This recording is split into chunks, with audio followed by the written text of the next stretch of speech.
You slap on the plates, get on the bench, crank out your 10 reps, and then you wait.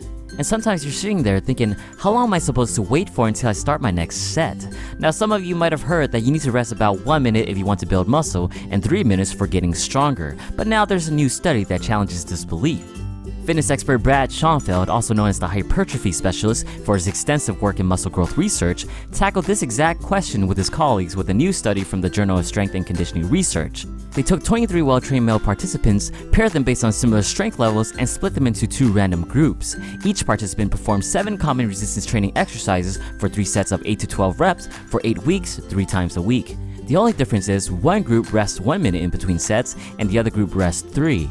After the 8 weeks, they found that the 1 minute group had some good results, but not too many significant changes. The 3 minute group, on the other hand, had higher improvements in all 7 tests measured, 4 of those which tested for muscle growth, 2 in strength gains, and 1 in muscle endurance. The better strength gains with 3 minutes rest isn't all too surprising. In fact, that's what they hypothesized. But what was surprising to the researchers was the higher increase in muscle growth.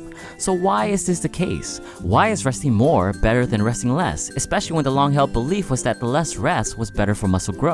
The researchers believe that with more rest, you'll be able to complete more reps, which is going to increase your total work volume. A higher total work volume will allow a higher dose-response effect for muscular and training adaptations. They do caution that more research might be needed to further support this theory, but for the most part, given that you're training with the proper weight, the extra rest should let you lift more and gain more results. So maybe lounging around and looking at your phone between sets isn't a bad thing. But still, don't do that, especially in the squat rack. Have more fitness and health questions? Please leave a comment below.